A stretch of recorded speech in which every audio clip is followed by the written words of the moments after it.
"We have standards at this school, Brianna," the PTA president Heather said with a disdainful smile, holding the store-bought cookie package with 2 fingers. "This simply doesn't cut it, just like certain other things." She cast a pointed glance at Brianna's body. In front of dozens of parents and children, Heather walked to the trash bin and tossed the package inside. Brianna's 5 young daughters stared at the floor, their faces burning with embarrassment. "If you can't be bothered to contribute, and on top of that set a bad example, and maybe you shouldn't come," Heather added. No one noticed the quiet man near the back of the gym whose smile had just vanished. "But before we see what he does next, tell me where you're watching from and what time it is. Now, subscribe to the channel and let's get into the full story." "Mom, do we have any more cereal? I can't find it anywhere," Emma called from the kitchen, her voice rising above the morning chaos. Brianna Miller opened her tired eyes and glanced at the clock. 4:30 in the morning. She had only slept for 3 hours after finishing her customer service shift at midnight.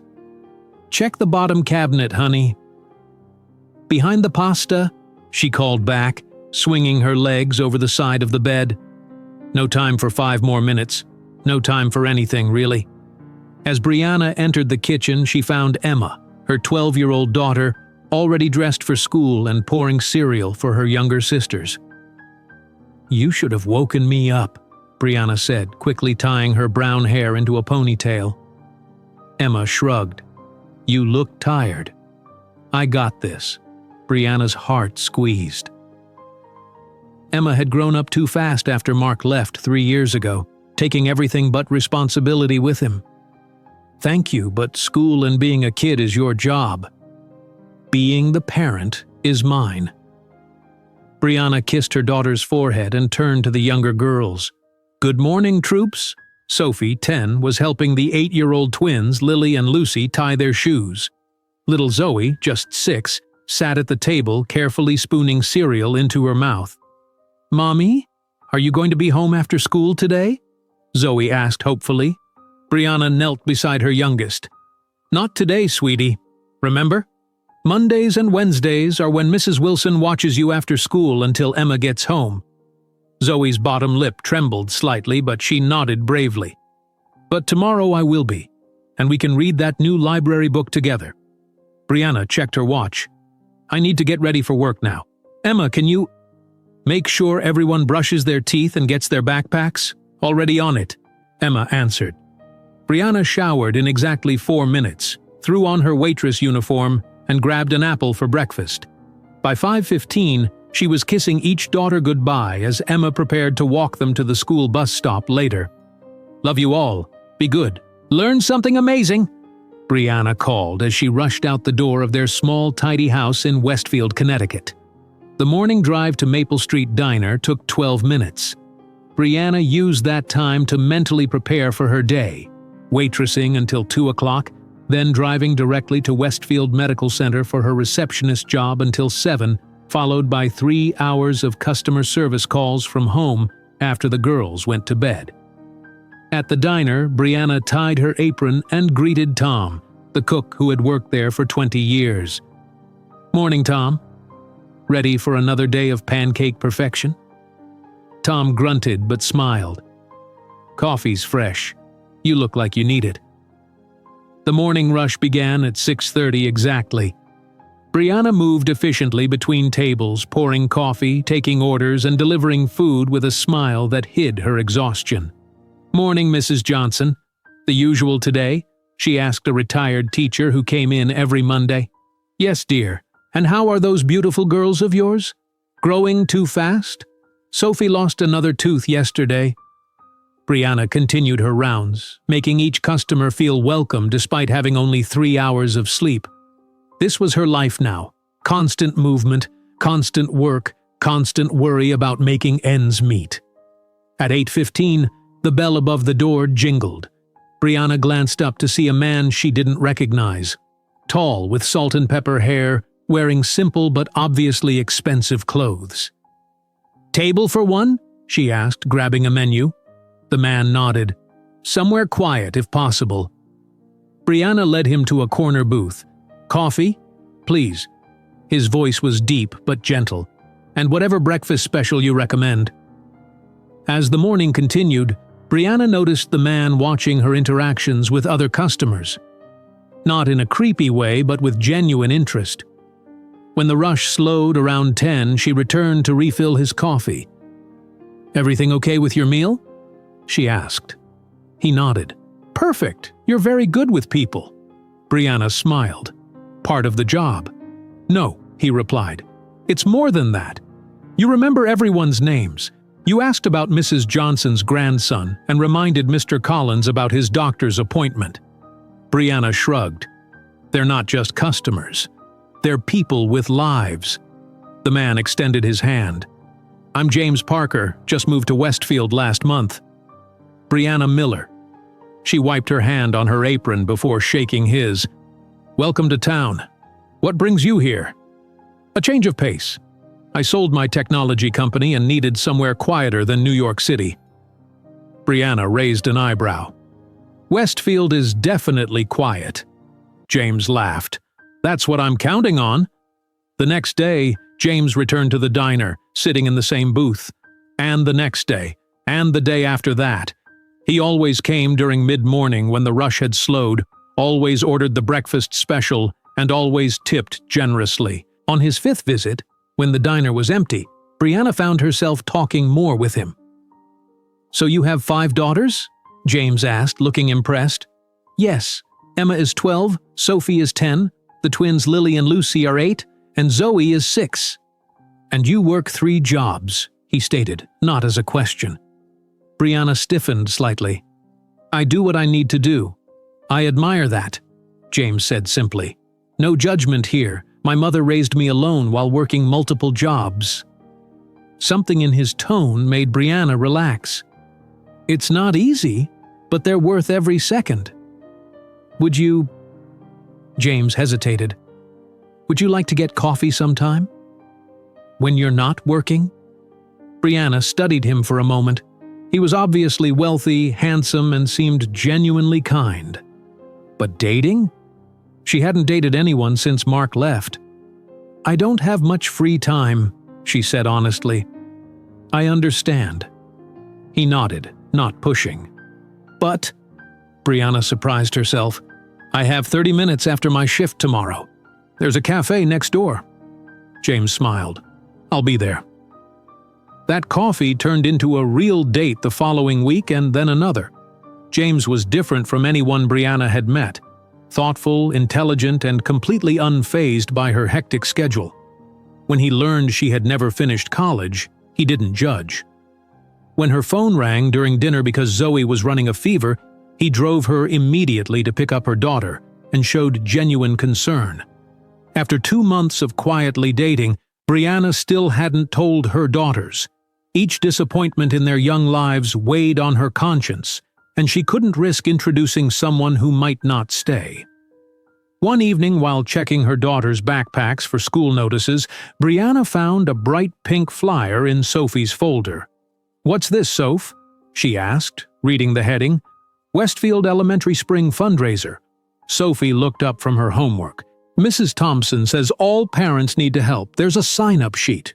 Brianna read the flyer carefully. The fundraiser was next Friday evening. Parents were expected to contribute refreshments or volunteer time. "I can sign up for cookies," Brianna said, already mentally calculating when she could possibly bake them. "Do you need me to be there?" Sophie nodded eagerly. "Everyone's parents will be there, and Mrs. Thompson said homemade stuff is best. Heather Thompson, the PTA president whose designer clothes probably cost more than Brianna's monthly rent. The woman who always looked at Brianna with barely disguised pity during school pickup. "I'll be there," Brianna promised, writing her name on the cookie sign-up sheet. "Homemade cookies it is." That night, after tucking her daughters into bed, Brianna reviewed her schedule for the following week. With a sinking feeling, she realized she was working double shifts at both jobs on the days before the fundraiser. When would she possibly have time to bake cookies? Brianna checked her bank account on her phone. Not enough extra to call out sick from either job. She would simply have to make it work, as she always did. Perhaps she could bake after her second shift. even though that would mean staying up all night. As she set her alarm for 4:30 the next morning, her phone buzzed with a text from James. "Good night. Hope you get some rest." Brianna smiled tiredly. She hadn't told James about the fundraiser yet. Perhaps she would see him at the diner tomorrow. With a deep sigh, she set down her phone and turned off the light, her mind already racing with thoughts of work schedules, homemade cookies, and how to make everything fit into too few hours of the day. Brianna stared at her calendar with growing panic. Double shifts at both jobs on Thursday and Friday meant absolutely no time to bake homemade cookies before the fundraiser. She would have only 4 hours of sleep between her last shift and the event itself. "Maybe I can buy ingredients and bake them in the school kitchen right before," she mumbled to herself, knowing it was impossible. The next 2 days passed in a blur of work. At the diner, Brianna moved between tables on automatic pilot, her body aching with exhaustion. "You look dead on your feet," said Tom from behind the grill on Friday morning. "Thanks, that's exactly what every woman wants to hear," Brianna replied, grabbing 2 plates of pancakes. "Just saying you might need a day off soon." Brianna shook her head. "Can't afford it, not with the school fundraiser tonight." Her phone buzzed. A text from James. "Good luck today. Call me after the fundraiser?" She smiled tiredly. James had been away on business in New York for 3 days. She hadn't told him about her cookie problem, not wanting to sound like she was fishing for help. By 5:30 that evening, Brianna finished her receptionist shift at Westfield Medical Center. Her eyes burned from lack of sleep and her legs felt heavy. The fundraiser started at 6:30. "No time," she muttered, driving toward Westfield Elementary. She spotted a Walmart and made a split-second decision, pulling into the parking lot. Inside, Brianna rushed to the bakery section and found a plastic container of chocolate chip cookies. "These look homemade enough," she told herself, checking the price tag. $7.99. More than she wanted to spend, but she had no choice. At 6:25, Brianna pulled into the school parking lot. Her daughters waited by the entrance, their faces lighting up when they saw her. "Mom, you made it!" Emma called, waving. Brianna grabbed the Walmart cookies in her purse. "Sorry I'm late. Work was busy." Sophie pointed to the container. "Are those the cookies?" "Yes, they're, not exactly homemade, but they'll taste good." The twins, Lily and Lucy, exchanged worried glances. "Mrs. Thompson said everything had to be homemade," Lucy whispered. "She sent 3 emails about it." Brianna forced a smile. "Well, these will have to do. I didn't have time to bake." Inside the gymnasium, Brianna gasped. The space had been transformed with expensive decorations. Twinkling lights hung from the ceiling. Flower arrangements sat on every table. A string quartet played classical music in one corner. "Wow," Zoe said, eyes wide. "It's like a princess party." Parents in formal clothes chatted in groups. Brianna felt immediately out of place in her wrinkled receptionist outfit. She hadn't had time to change.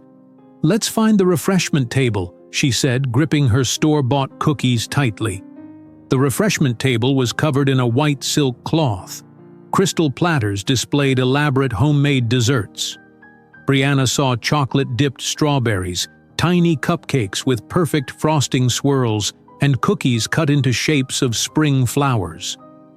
She hesitantly placed her plastic Walmart container among the fancy displays, trying to make it look presentable. "Girls, why don't you go find your classmates?"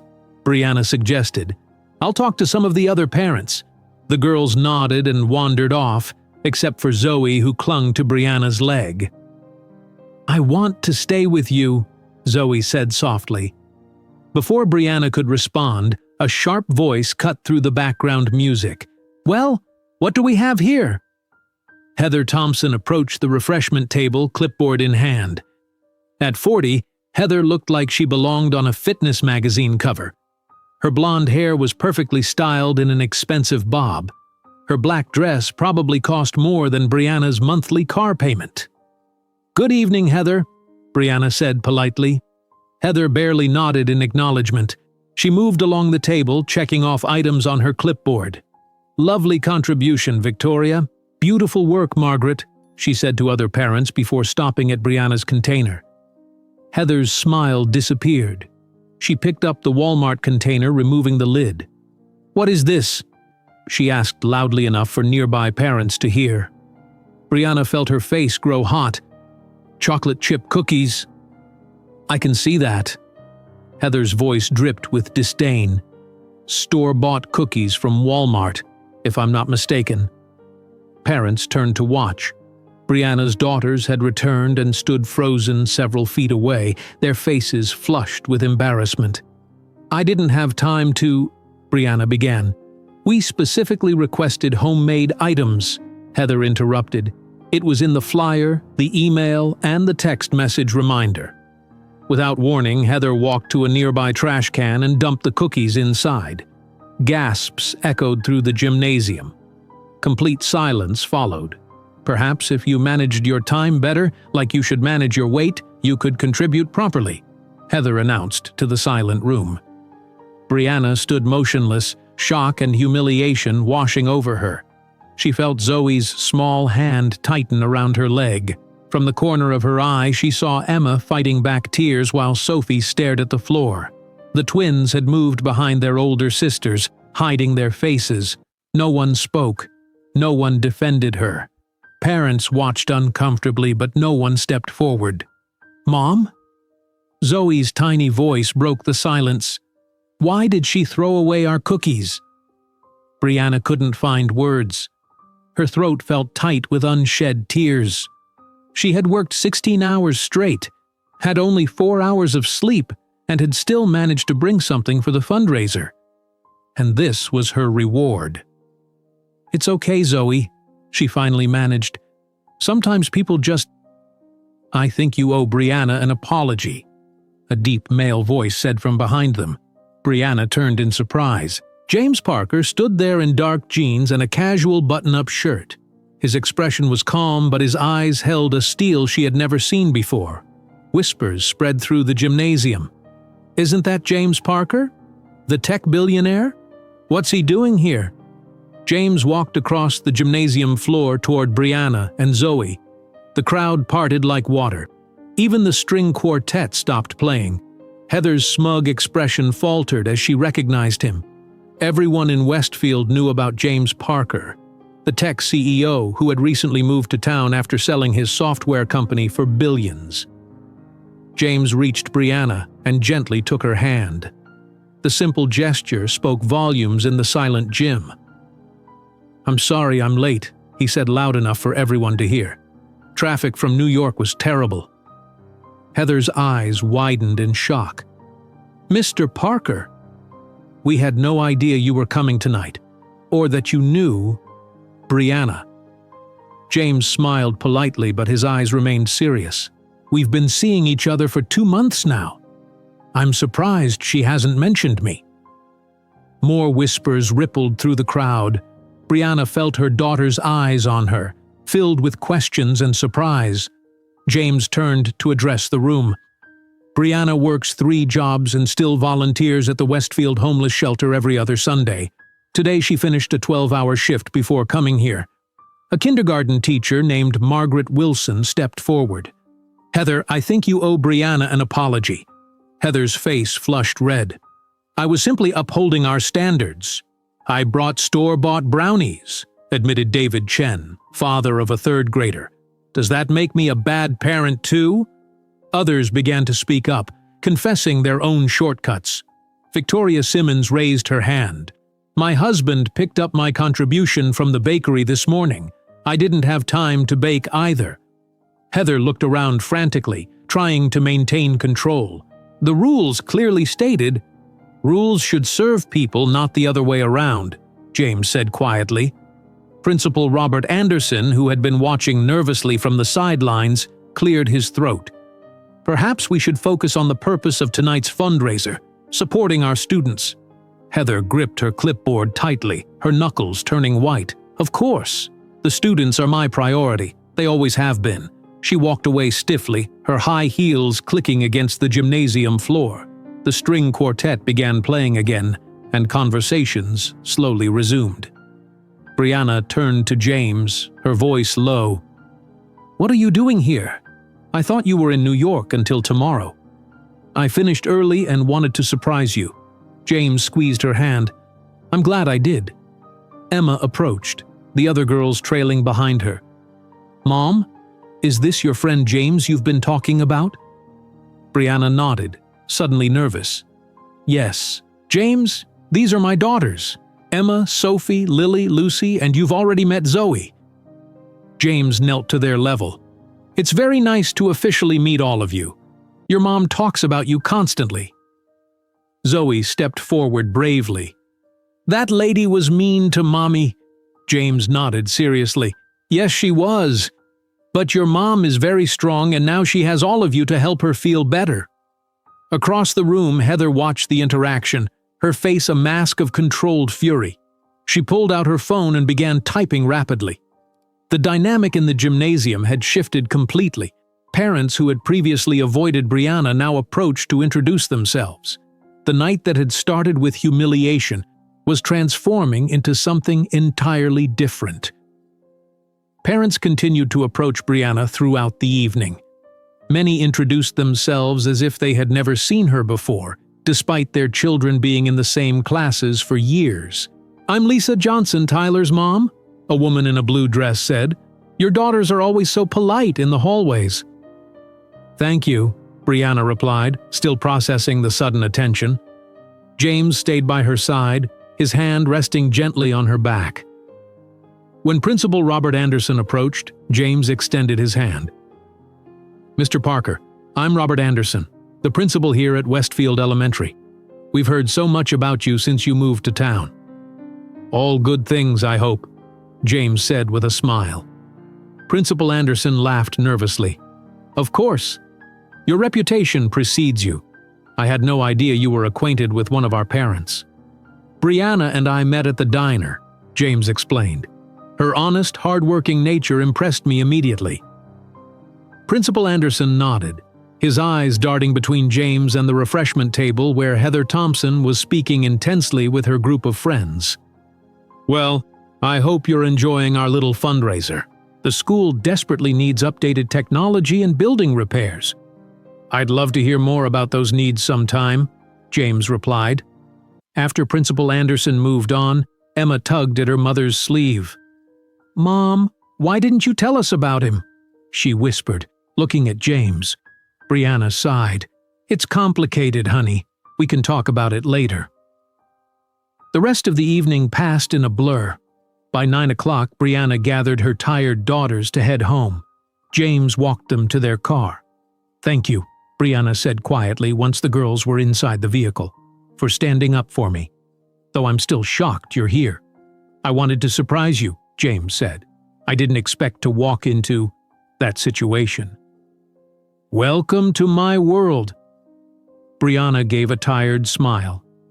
"This changes things, you know. Everyone will be talking about us now." James nodded. "I'm okay with that if you are." "I need to think about it," Brianna said honestly, "and explain things to the girls." "Of course. Call me tomorrow?"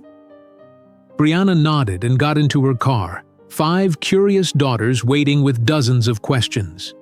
The next morning, Brianna woke to her phone buzzing with text messages from parents she barely knew. Most expressed support after Heather's behavior, but some seemed simply curious about her relationship with James. Emma sat at the kitchen table watching her mother check her phone. "So, James is your boyfriend?" Emma asked directly. Brianna put down her phone. "We've been seeing each other for 2 months.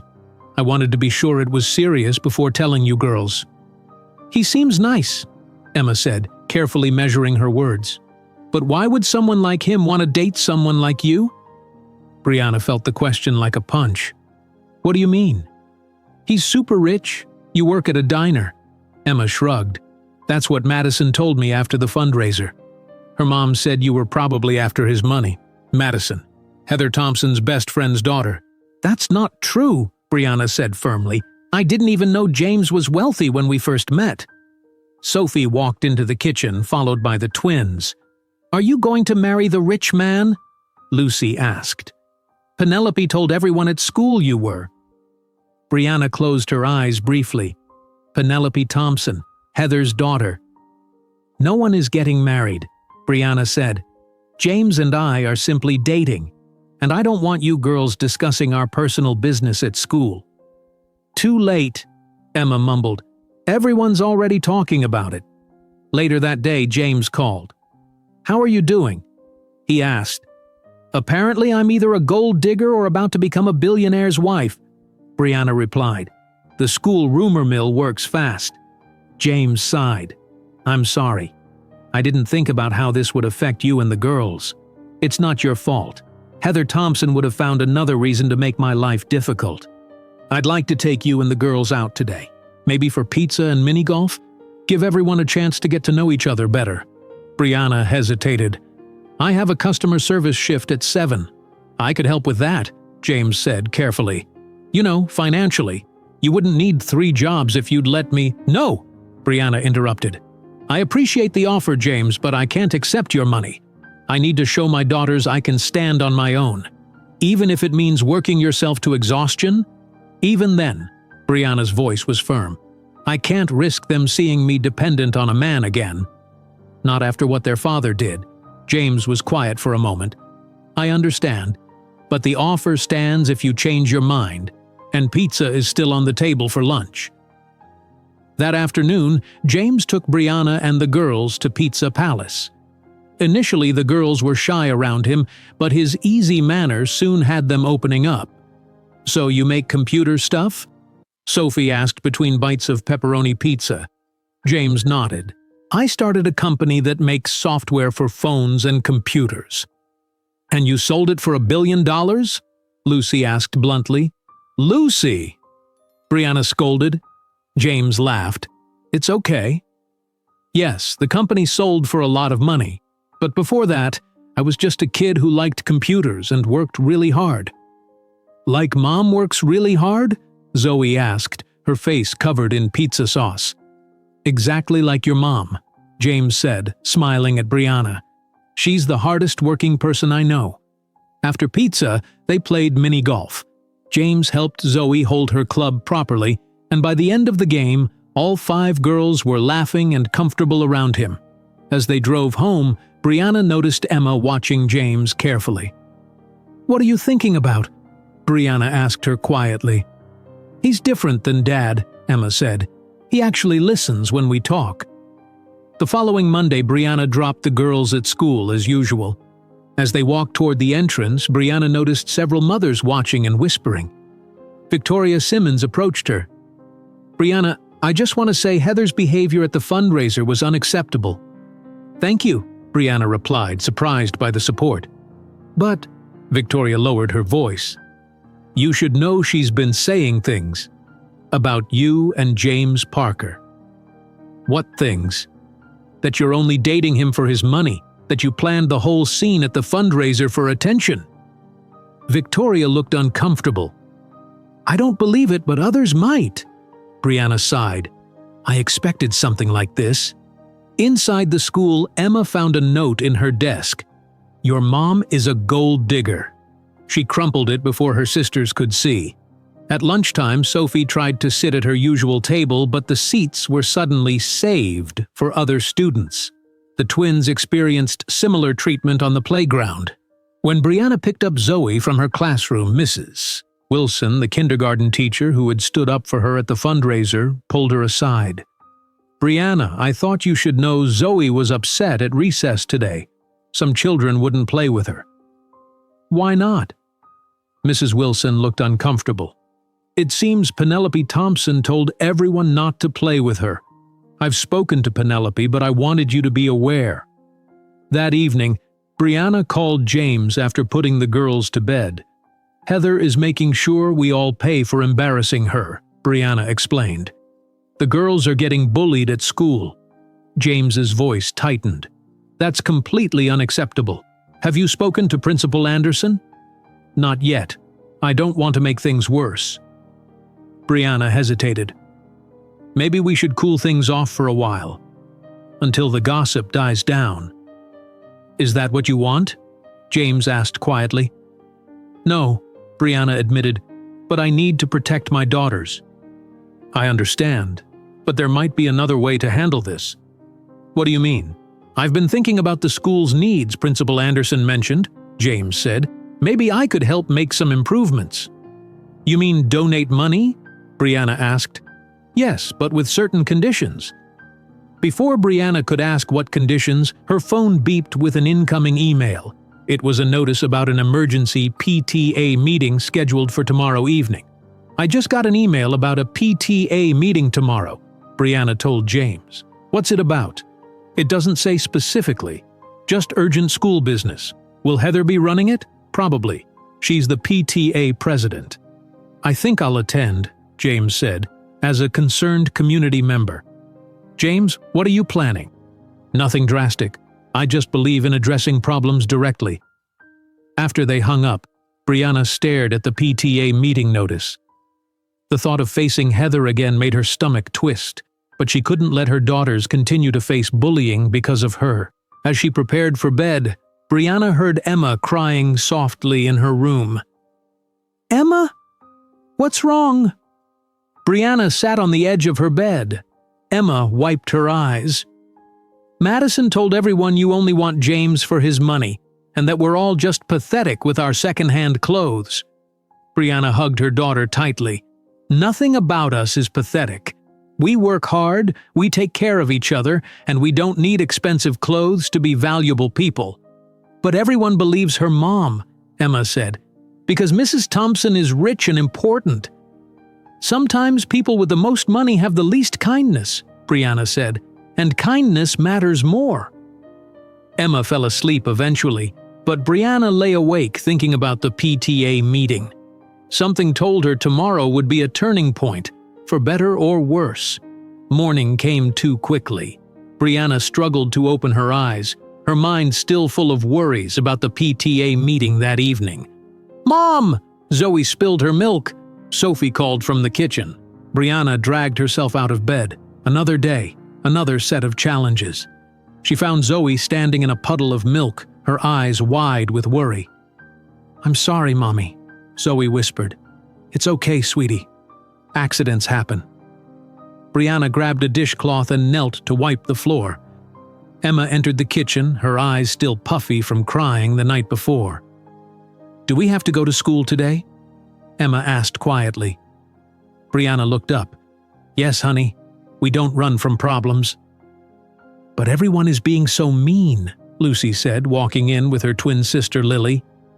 "I know it's hard," Brianna said, standing up, "but I'm going to talk to Principal Anderson today and we're going to fix this." At the school drop-off, Brianna noticed the clear division among parents. Some offered small smiles and waves. Others, particularly those in Heather's social circle, turned their backs when she approached. "Good morning, Brianna," said Margaret Wilson, the kindergarten teacher. "How are you holding up?" "We're managing," Brianna replied. "The girls are having a tough time with some of the other children." Margaret nodded. "I've noticed. I'm keeping an eye on Zoe in my class. Principal Anderson is aware of the situation too." "Thanks, Margaret. I appreciate that." As they talked, a sleek black SUV pulled up to the curb. Heather Thompson stepped out, wearing designer exercise clothes and oversized sunglasses. She was immediately surrounded by 3 other well-dressed mothers. Heather glanced at Brianna and Margaret, then loudly said to her friends, "Some people will do absolutely anything for attention. Dating a billionaire when you can barely afford decent clothes? It's just sad." The women with Heather laughed, looking directly at Brianna. "Ignore them," Margaret said quietly. "They're just jealous." "Of what?" Brianna asked. "My 3 jobs or my exhaustion?" "Of your authenticity," Margaret replied. "And the fact that James Parker chose you over any of them." At the diner that morning, Brianna could feel customers watching her. 2 women at table 3 whispered when she brought their coffee. An older man asked if she was that waitress dating the tech guy. During her break, she called Principal Anderson's office and scheduled a meeting for that afternoon before her medical center shift. "I'm worried about how my daughters are being treated," Brianna explained to Principal Anderson in his office later that day. Principal Anderson nodded, his gray hair catching the afternoon light from his window. "I've heard reports from several teachers. It seems some children are excluding your girls from activities." "Some children, or specific children?" Brianna asked directly. Principal Anderson looked uncomfortable. "We can't accuse anyone without direct evidence, but yes, Penelope Thompson and her friends appear to be the main instigators." "And have you spoken to Heather about this?" "I've tried," he sighed. "She insists Penelope is being unfairly targeted and that your daughters might be exaggerating to get attention." Brianna took a deep breath to control her anger. "My daughters don't lie for attention, Principal Anderson." "I believe you, Brianna. But Heather and her husband are major donors to this school. They funded our library renovation last year and the new playground equipment the year before. I have to tread carefully. So my daughters should suffer because Heather's money is more important than their well-being?" Principal Anderson had the decency to look ashamed. "Of course not. I'll speak to the teachers about monitoring the situation more closely, and perhaps after tonight's PTA meeting, things will calm down." "I doubt it," Brianna said, standing to leave. "But thank you for at least acknowledging the problem exists." At 5:30 that evening, Brianna's neighbor, Mrs. Garcia, arrived to watch the girls while Brianna attended the PTA meeting. "Good luck," Mrs. Garcia said. "My niece is a teacher's aide at the school. She says everyone is talking about tonight's meeting."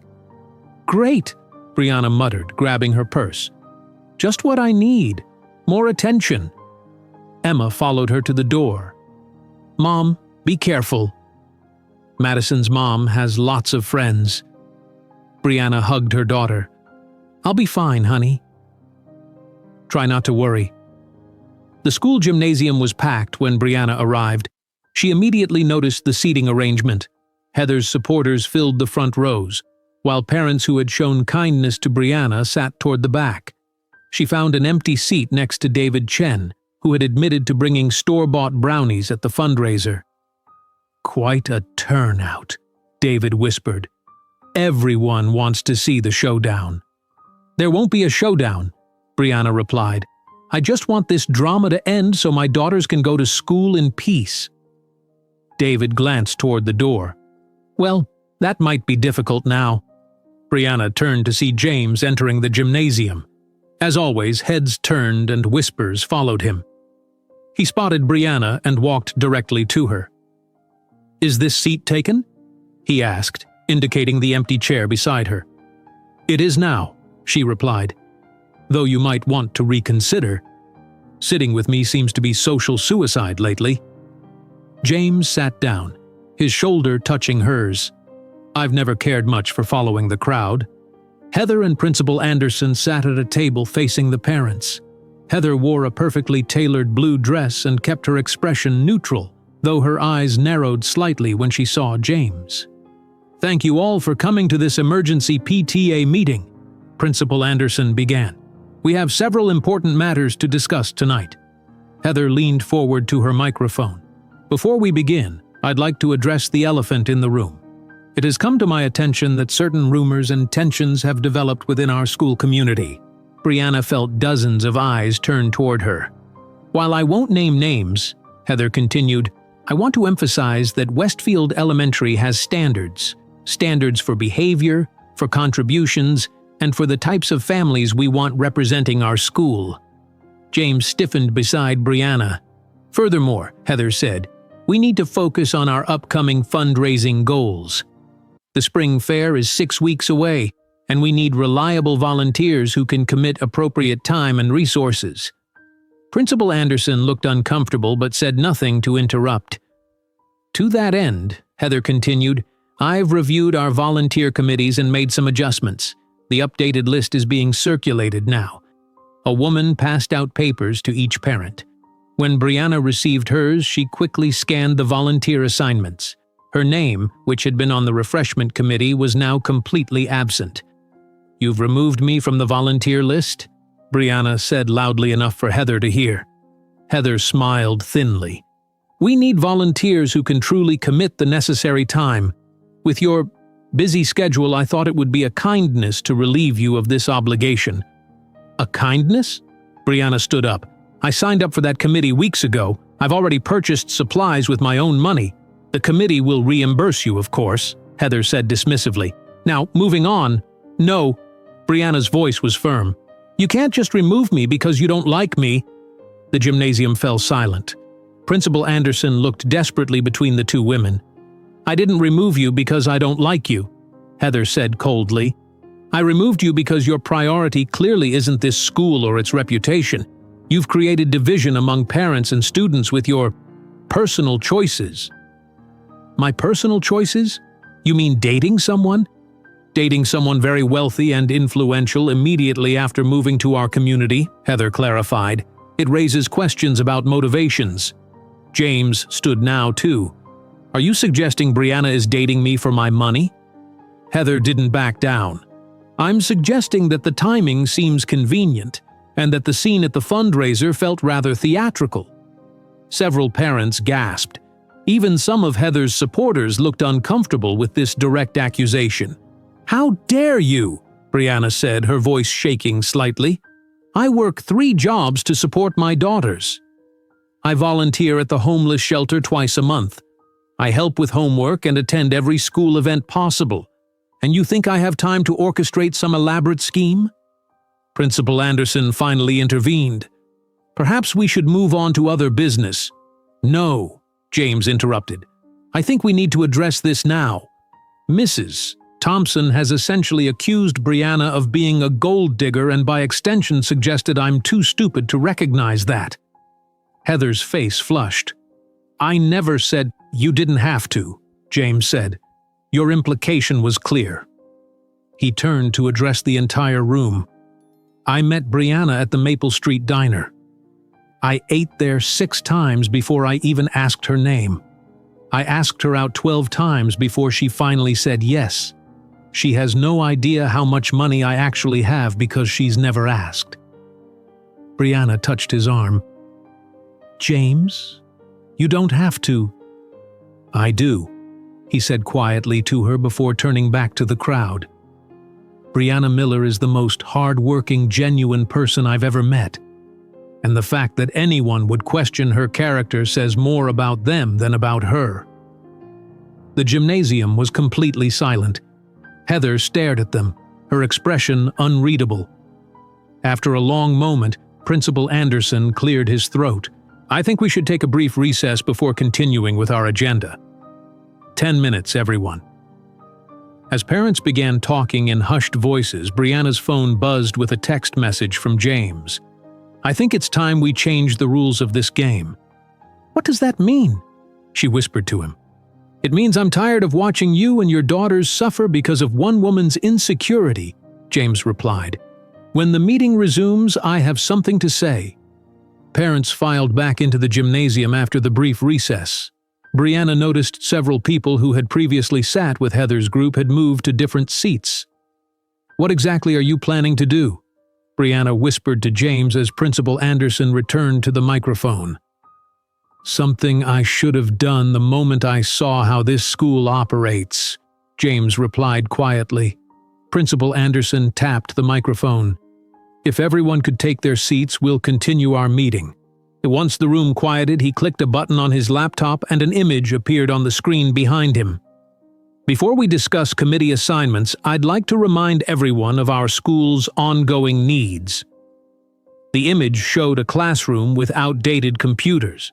He clicked again to display a leaking roof in the library, then a playground with broken equipment. "Westfield Elementary was built in 1982, Principal Anderson explained. "Many of our facilities haven't been updated since then. Our technology is outdated. Our after-school programs are limited by budget constraints." He clicked through more images showing peeling paint, cracked tiles, and ancient textbooks. "Our annual budget from the district covers basic operations, but real improvements require additional funding, which brings us to our fundraising goals for this year." He nodded to Heather. who stood and took the microphone with a confident smile. "Thank you, Principal Anderson. As you all know, our spring fair is 6 weeks away. This year we've planned our most ambitious fundraiser yet." She clicked to a new slide showing an elaborate event plan. "We'll have a silent auction featuring luxury items starting at $500 minimum bid. Our highlight will be a charity dinner at the Westfield Country Club at $250 per plate. Local celebrities have agreed to attend, and the mayor has confirmed his participation." Brianna glanced around the room. Many parents were shifting uncomfortably in their seats. Few families in Westfield could afford $500 auction items or $250 dinner tickets.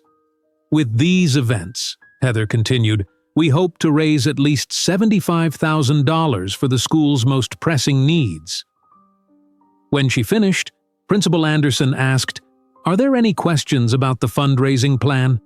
Several hands went up, but before anyone could speak, James raised his hand. Principal Anderson called on him immediately. "Mr. Parker, did you have a question?" "Not a question," James said, standing. "I'd like to make an announcement, if I may." All eyes turned to him as he walked to the front of the room. "Thank you, Principal Anderson. Good evening, everyone. For those who don't know me, I'm James Parker. I moved to Westfield 3 months ago after selling my software company." He paused, looking around the room. "After seeing Principal Anderson's presentation about the school's needs, I'd like to make a donation to Westfield Elementary." Excited whispers spread through the crowd. "I'm donating $500,000 to the school." Gasps and spontaneous applause erupted. Principal Anderson's mouth fell open in shock. Heather's eyes widened and she quickly composed her expression into a smile. James raised his hand for quiet. "With conditions." The room fell silent again. "First, the money must be allocated specifically. $200,000 for updated technology in every classroom. $100,000 for building repairs, including the roof and plumbing systems. $100,000 for after-school programs that are accessible to all students regardless of their family's income. And $100,000 for a scholarship fund for single parents continuing their education." Principal Anderson nodded enthusiastically. "Those are all excellent priorities, Mr. Parker. We're incredibly grateful." "I'm not finished," James said politely. "There's one more condition." Heather's smile faded slightly. "My donation requires leadership changes and the implementation of an anti-bullying program led by someone who exemplifies those values." The room erupted in murmurs. Heather stood abruptly. "What exactly do you mean by leadership changes?" she asked sharply. "I mean that the current leadership has created a culture where children are encouraged to exclude others based on their parents' financial status," James said calmly. "Where volunteers are removed from committees because they don't fit a certain image. Where store-bought cookies are thrown in the trash to humiliate a hard-working mother." Heather's face flushed red. "You can't dictate who runs the PTA." "I'm not," James replied. "But my donation requires an environment where all families feel welcome and valued." Principal Anderson stepped forward, clearly nervous about losing the massive donation, but also worried about offending Heather. "Perhaps," he suggested carefully, "we should consider voting on new PTA leadership? That would be democratic and fair to everyone." Parents began nodding and talking among themselves. Heather looked around, suddenly aware that her usual supporters seemed less confident. "A vote right now would be completely inappropriate," Heather protested. "These positions are typically decided at the beginning of the school year after proper nominations and consideration." "I'd like to make a nomination," a voice called from the middle of the room. All heads turned to see Victoria Simmons standing. Victoria was Heather's closest friend and typically her strongest supporter.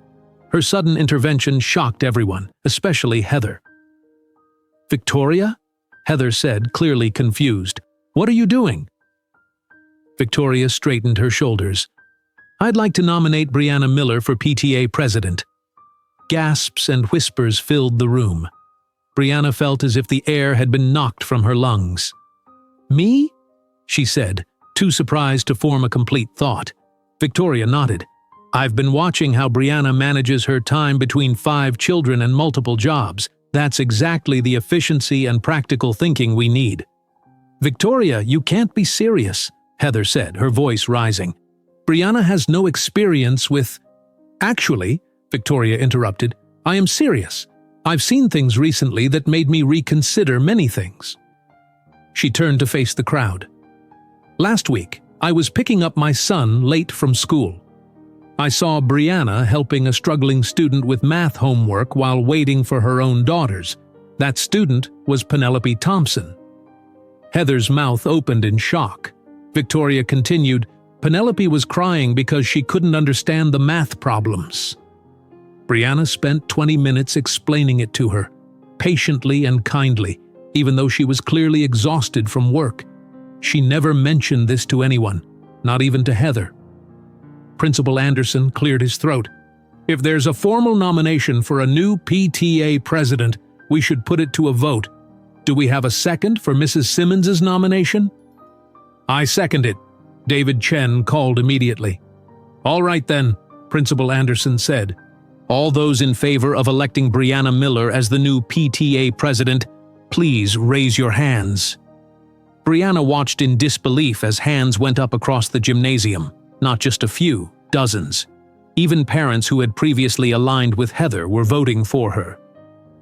Those opposed? Principal Anderson asked.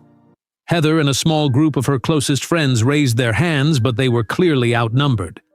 The motion passes, Principal Anderson announced. Brianna Miller is our new PTA president, effective immediately. Applause broke out across the gymnasium. Parents began standing, the applause growing louder. James stepped back, allowing the focus to remain on Brianna. This is ridiculous, Heather said, grabbing her designer purse. You'll regret this decision when you need connections for the spring fair. My husband's medical practice partners won't donate a penny now. She stormed toward the exit, her heels clicking loudly on the gymnasium floor. As she reached the door, her phone rang. She answered it, then stopped suddenly. Her voice carried clearly in the momentary silence. What do you mean, cancel your membership? All of you? This is completely unacceptable. After Heather left, Victoria approached Brianna. I should explain, she said. After seeing you help Penelope, I started noticing other things. How Heather spoke about families who couldn't afford certain activities. How children were being excluded. Yesterday my son told me he couldn't play with the twins because they were too poor. Words he heard from Penelope. That's when I decided enough was enough. But you and Heather have been friends for years, Brianna said, still stunned by everything. Victoria nodded. Sometimes friendship means holding each other accountable. The Pure Power Fitness Studios losing members? That was organized too.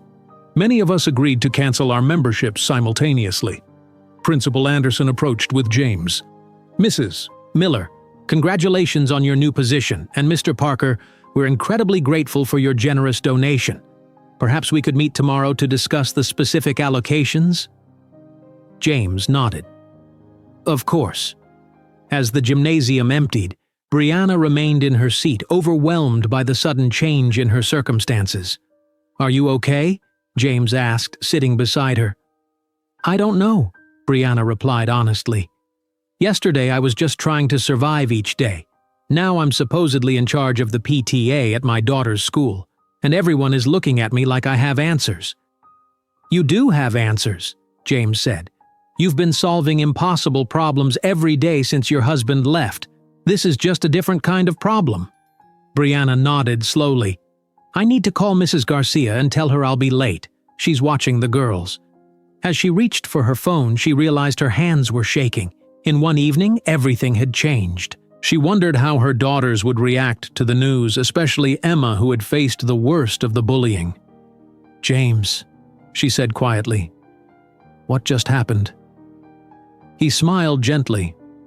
I think you just became the most powerful parent at Westfield Elementary, and I can't wait to see what you do with that power.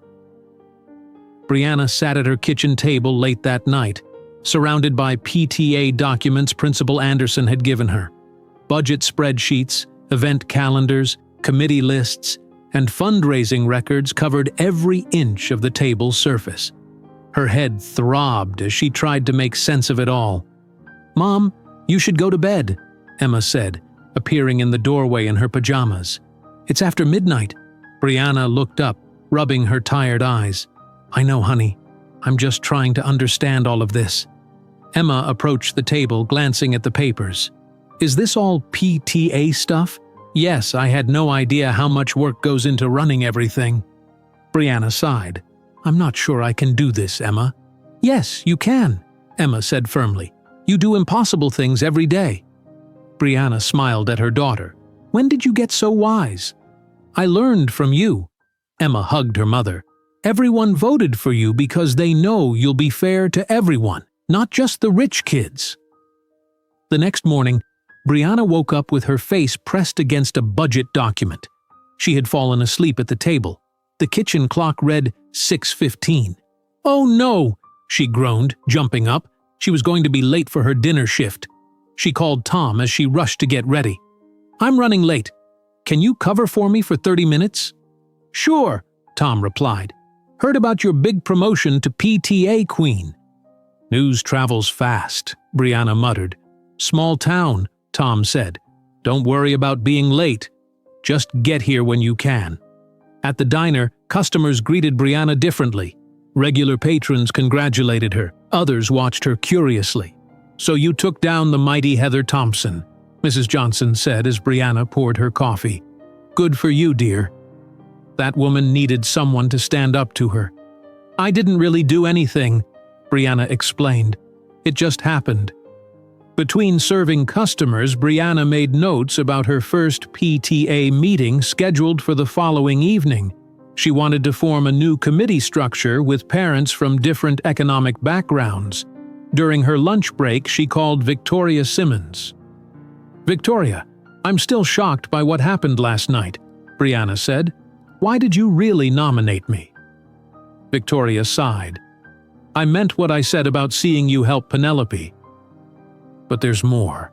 Heather has been getting worse over the past year. More controlling, more judgmental. When I saw how she treated you at the fundraiser, something just clicked. No one should be humiliated like that." "Well, thank you for standing up. I hope we can work together on the PTA." "I'd like that," Victoria replied. "And Brianna?" Heather's fitness studio lost half its members overnight. The parents organized it together. After her diner shift ended, Brianna drove to Westfield Elementary for a meeting with Principal Anderson and James to discuss the donation. "We've already contacted contractors about the roof repairs," Principal Anderson explained, showing them blueprints in his office. "And I've requested quotes for new computers and science equipment." James nodded approvingly. "What about the after-school programs?" "That's where I'd like Brianna's input," Principal Anderson said. "As our new PTA president, what programs do you think would benefit the most students?" Brianna felt unprepared but spoke from her heart. "We need programs that don't require expensive supplies or special clothes. Art classes where basic materials are provided. Homework help for students whose parents work evenings. Sports that don't require expensive equipment." Principal Anderson made notes. "Excellent ideas. Very inclusive thinking." "Also," Brianna added, "I'd like to create a suggestion box for parents who might be uncomfortable speaking up in meetings. Not everyone feels welcome enough to share their thoughts publicly." James smiled at her proudly. "That's brilliant." After the meeting, Brianna returned home to find her daughters doing homework with Mrs. Garcia. "How was school today?" she asked, watching their faces carefully.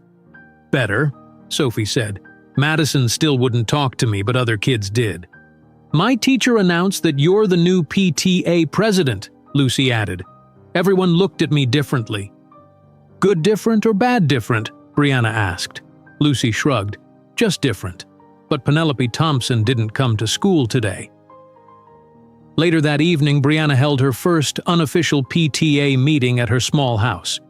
She had invited a diverse group of parents: Victoria Simmons, David Chen, Margaret Wilson, the kindergarten teacher, Maria Gonzalez, a single mother of 3, and Sam Washington, a father whose son had special needs. "Thank you all for coming," Brianna said as they gathered in her living room. "I want to create a PTA that works for everyone, not just the wealthiest families." "It's about time," Sam said. "My son has never been included in school events because they're never designed for children with disabilities." "And the fundraisers," Maria added.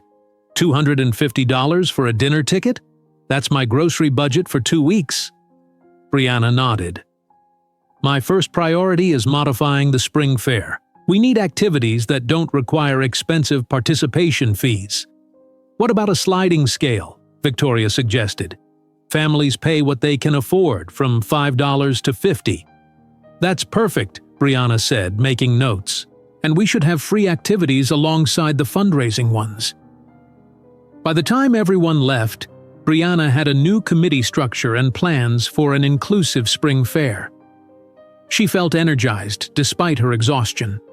The following day, Brianna installed a suggestion box in the school lobby with a sign reading, "All Voices Matter at Westfield Elementary." By afternoon, it was already filling with notes from parents. At the diner during her shift, James stopped by for coffee. "How's the new PTA president today?" he asked with a smile.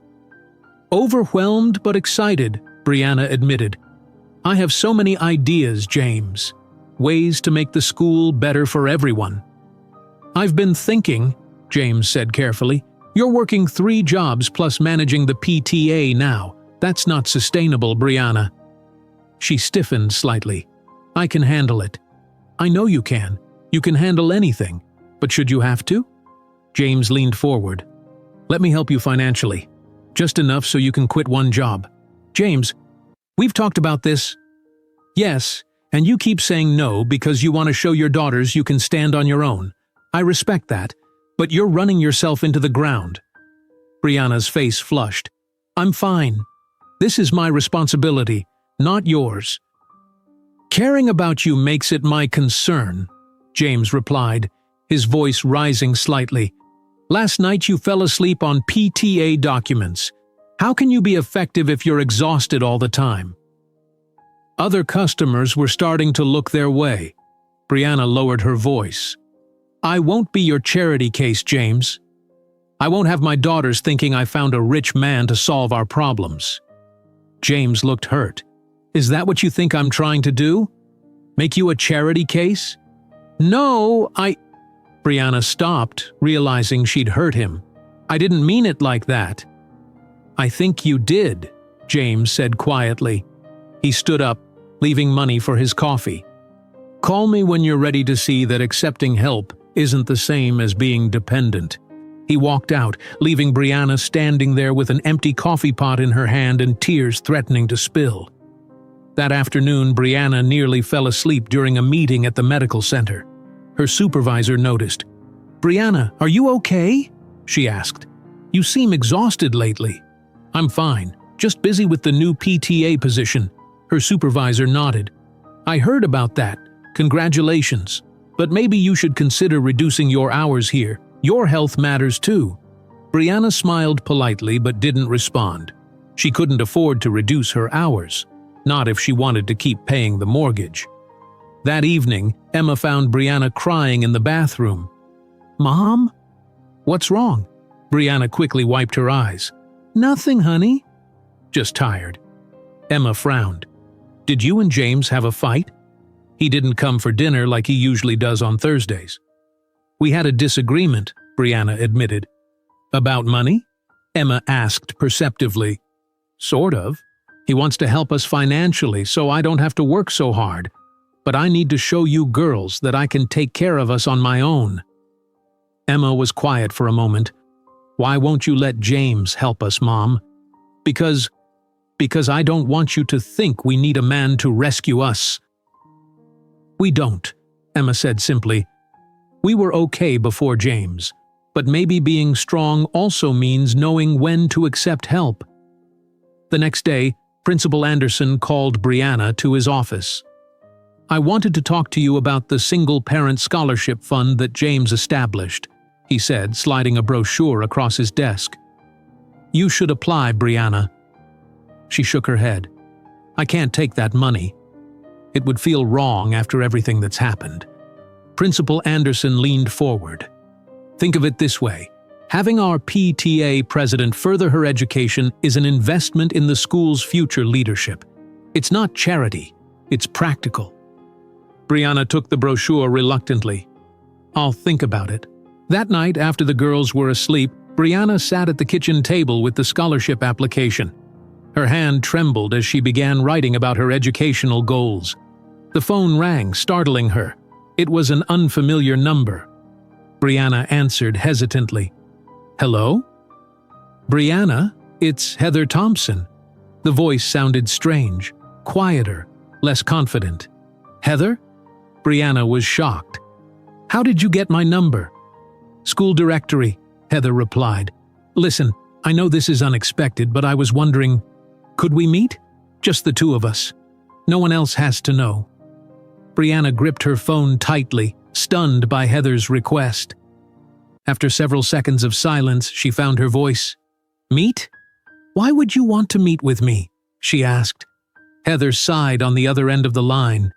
I need to talk to someone, and surprisingly, you're the person I want to talk to. Is this some kind of trick? Brianna couldn't keep the suspicion from her voice. No trick, just… Please, can we meet tomorrow morning? Somewhere private where no one from Westfield will see us. Brianna thought for a moment. There's a coffee shop in Fairfield about 20 minutes from here, the Blue Cup on Maple Street. I know it, Heather said. 10 o'clock? Fine, 10 o'clock. After hanging up, Brianna stared at the scholarship application in front of her. What could Heather possibly want? Was this a plan to humiliate her again? Brianna almost called back to cancel, but something in Heather's voice had sounded genuinely distressed. The next morning, Brianna drove to Fairfield with knots in her stomach. Mrs. Garcia had agreed to watch the girls, thinking Brianna was meeting with James to make up after their fight. The Blue Cup was nearly empty when Brianna arrived. Only 2 college students typing on laptops and an elderly man reading a newspaper occupied the small space. Brianna ordered a simple coffee and found a corner booth away from the windows. 5 minutes later, Heather walked in. Brianna barely recognized her. Instead of her usual perfect appearance, Heather wore jeans and a plain sweater. Her hair wasn't styled, and she wore no makeup. Dark circles shadowed her eyes. Heather ordered a tea and joined Brianna at the booth. For a long moment, neither woman spoke. Thank you for coming, Heather finally said, her eyes on her teacup. Why am I here, Heather? Brianna asked directly. Heather took a deep breath. I owe you an apology. A real one, not a public performance to save face. Brianna waited, saying nothing. What I did to you at the fundraiser was cruel, Heather continued. Throwing away your cookies, humiliating you in front of everyone. It was inexcusable. Yes, it was, Brianna agreed. But somehow I don't think you asked me here just to apologize. Heather's eyes filled with tears. My life is falling apart, Brianna. My perfect-looking life is a complete disaster. What do you mean? Richard, my husband, is having an affair with his nurse. Has been for over a year. Everyone at the hospital knows. Heather wiped a tear away. He's filing for divorce next week. Brianna felt unexpected sympathy. I'm sorry, Heather. That's not all. Penelope has dyslexia, severe dyslexia. We just got the official diagnosis, but Victoria was right. You spotted it weeks ago when you helped her with math. I recognized the signs because Sophie had similar struggles, Brianna said. She gets extra help now. I should have noticed, Heather said, her voice breaking. But I was too busy maintaining appearances. Too busy running my stupid fitness studios, which are now failing because half the members canceled their memberships. Brianna watched as Heather's carefully constructed facade crumbled. Why me? Brianna asked. Why tell me all this?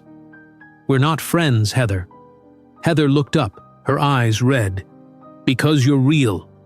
You don't pretend to be something you're not. You work 3 jobs, raise 5 amazing daughters, and still find time to help a child who isn't even yours. I've been awful to you, and you still helped Penelope." "I didn't do it for you," Brianna said. "I did it for her." "I know. That's exactly my point." Heather took a sip of tea. "I targeted you because I was jealous." "Jealous? Of me?" Brianna couldn't hide her shock. "I work 3 jobs and can barely pay my mortgage." "I was jealous of your relationship with your daughters," Heather admitted. "They look at you with such love and respect. Penelope looks at me like I'm a stranger she's trying to please." Brianna was silent, processing Heather's words. "I don't expect you to forgive me," Heather said, "but I needed you to know the truth." Finally, Brianna spoke. "I appreciate your honesty, Heather. But the harm you caused didn't just affect me. My daughters were bullied because of you. Emma found notes in her desk calling me a gold digger. The twins were excluded from games at recess." Heather looked genuinely ashamed. "I know. Penelope told me what she and her friends did. I've never felt so disgusted with myself."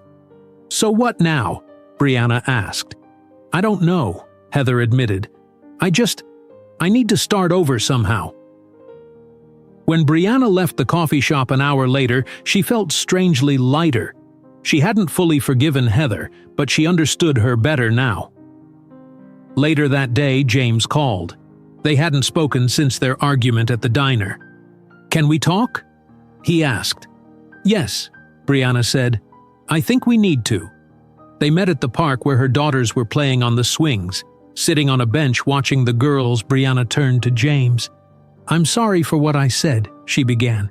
"You're not trying to make me a charity case." "I know that." James nodded. "And I'm sorry for pushing. I just hate seeing you exhausted all the time." "I filled out the scholarship application," Brianna said. "Principal Anderson convinced me it would be an investment in the school's leadership." James smiled. "That's wonderful. What will you study?" "Business administration. I always wanted to finish my degree." Brianna watched Zoe slide down the slide, laughing. "And I reduced my hours at the medical center, just a little, enough to have time for PTA responsibilities and classes." "I'm proud of you," James said. "That took courage." "My daughters helped me see it differently." Emma said being strong also means knowing when to accept help. James reached for her hand. "Smart kid." At the school the next week, Brianna's inclusive approach to PTA leadership began showing results. More parents attended meetings. The suggestion box overflowed with ideas. "Participation is up 50%, Principal Anderson told Brianna in his office.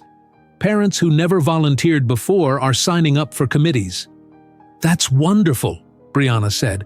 "And how are the renovation plans coming?" "Excellent. James has been working closely with the architects. Construction on the computer lab starts next week." That evening, Brianna met with her diverse committee to plan the spring fair. They created a sliding scale payment system and added free activities alongside fundraising ones. "Every child should be able to participate regardless of their family's finances," Brianna explained, "and every parent should be able to contribute in some way, whether with money, time, or skills." After the meeting, Brianna reviewed proposals for the after-school programs. Many good ideas had been submitted, but she noticed a gap in physical fitness offerings for all ability levels. An idea formed in her mind, a surprising, possibly controversial idea. The next morning, Brianna called Heather. "I have a proposal for you," Brianna said when Heather answered. "We're developing new after-school programs with James's donation. We need someone to lead a fitness program for children of all abilities." "You want me to run a fitness program?" Heather sounded shocked. "After everything?" "You have the professional expertise," Brianna said practically. "And I think working with children might be good for you too." "Why would you do this for me?" "I'm not doing it for you," Brianna replied honestly. "I'm doing it for the students who will benefit from your knowledge." Silence stretched between them. Finally, Heather spoke. I'd like that. Thank you, Brianna. That evening, James came over for dinner with the girls. As they cleaned up afterward, Brianna told him about her decision to involve Heather. You offered Heather Thompson a position in the after-school program? James looked stunned. The same woman who humiliated you in front of everyone? People can change, Brianna said. I think she's genuinely sorry, and her fitness experience will benefit the children. James shook his head in amazement. You continue to surprise me, Brianna Miller. Before James could say more, Principal Anderson called Brianna's cell phone. His voice sounded urgent. Brianna, we have a problem. The school board is questioning James's donation and the recent leadership changes. Walter Reynolds, he's a board member and a close friend of Heather's husband, has called for an emergency community meeting next week to review everything. They can't do that, can they? Brianna asked, her heart sinking. They can. And they are. Reynolds is claiming undue influence from a wealthy donor and questioning the legitimacy of your position as PTA president. Brianna looked at James, who could tell something was wrong by her expression. We'll be there, she told Principal Anderson, and we'll be prepared. As she hung up, Brianna realized all the progress they'd made could be undone in a single meeting. Everything they had worked for was suddenly at risk. What exactly did Principal Anderson say? James asked after Brianna hung up the phone. Brianna sank into a kitchen chair. A board member named Walter Reynolds is questioning your donation and my position as PTA president. He's called for an emergency community meeting next Monday. Walter Reynolds? James frowned. I've heard that name before. He's a close friend of Heather's husband, Brianna explained. This feels like revenge. Can they really undo everything? Sophie asked from the doorway. She had been listening to her mother's conversation. Brianna gave her daughter a reassuring smile. Not if we don't let them, sweetie. Over the next 5 days, Brianna prepared for the board meeting. She stayed up late creating a presentation showing the positive changes already implemented, including increased parent participation and more inclusive events. You need to sleep, Emma told her mother on Sunday night, finding Brianna still working at 1 a.m. Just finishing these slides. Brianna yawned. The meeting is tomorrow evening. Is James helping? He's consulting with his lawyer about the legality of his donation being questioned, Brianna explained. But ultimately, I need to defend my leadership myself. Monday evening arrived too quickly. The meeting was scheduled for 7 o'clock at the district office. Mrs. Garcia came to watch the girls, who all hugged their mother before she left. Show them how awesome you are, Emma whispered. James picked Brianna up at 6:30. Ready? He asked. Not really, Brianna admitted, but let's do it anyway. When they arrived at the district office, a crowd had already gathered outside the meeting room. Parents were clearly divided into 2 groups, those supporting Brianna and those opposing her. Victoria Simmons rushed over. Brianna, we've rallied as many parents as possible. At least 70 people are here to support you. Thank you, Brianna said, clutching her folder of presentation materials. Inside the meeting room, the 7 school board members sat at a long table facing rows of chairs. Principal Anderson stood nervously near the front row, motioning for Brianna and James to join him. This is unprecedented, he whispered. Board meetings typically have 5 or 6 parents attending. Look at this crowd. Walter Reynolds, a tall man with silver hair and an expensive suit, sat in the center of the board table. His stern expression didn't change as the room filled to capacity. At exactly 7 o'clock, he called the meeting to order. Good evening. This emergency session of the Westfield School Board has been called to address certain procedural concerns at Westfield Elementary. He looked directly at Brianna and James. Specifically, we're reviewing the propriety of a $500,000 donation with attached conditions and the irregular change in PTA leadership that occurred 2 weeks ago. Principal Anderson was invited to speak first. He presented the school's needs and explained how the donation would address them. Our technology is 15 years outdated, he said. Our roof leaks in 6 different locations. The after-school programs have been underfunded for years. Mr. Parker's generous donation would solve problems we've struggled with for a decade. Walter Reynolds raised his hand. And the conditions attached to this donation? Specifically the demand for leadership changes? Mr. Parker didn't demand specific individuals be removed or appointed, Principal Anderson clarified. He requested an environment where all families feel welcome. The parents voted for new leadership themselves. A parent loyal to Heather stood up. My question is whether Mrs. Miller is qualified to manage such a large budget. She has no background in finance or administration. Brianna felt her face grow hot as whispers spread through the room. Reynolds nodded. A valid concern. Mrs. Miller, what qualifications do you have for this position? Brianna stood and walked to the podium. Her hands trembled slightly, but her voice remained steady. My formal qualifications include 2 years of business courses at community college before I had to leave school to support my family. My practical qualifications include managing a household budget that stretches 3 jobs' income to support 5 children. She looked around the room. But my most relevant qualification is understanding what families of all income levels need from their school because I've lived it. Brianna presented her plans for inclusive programming and transparent financial management. She showed data from the past 2 weeks, increased parent participation, more volunteer sign-ups, and positive feedback from families who previously felt excluded. As she finished, James was called to explain his donation. He stood confidently at the podium. My donation comes from a desire to improve educational opportunities for all students at Westfield Elementary, not just those from wealthy families. The conditions ensure the money benefits everyone, not just a select few. Walter Reynolds leaned forward. Mr. Parker, some might suggest your donation is an attempt to buy influence at the school, particularly given your relationship with Mrs. Miller. James's jaw tightened. My donation was planned before any relationship developed, and suggesting otherwise is not only incorrect but insulting to both of us. Nevertheless, Reynolds continued, the timing raises questions about propriety and undue influence. The tension in the room escalated as more questions were directed at Brianna and James. Parents began taking sides, voices rising. Just as the situation seemed to be spiraling out of control, the door at the back of the room opened.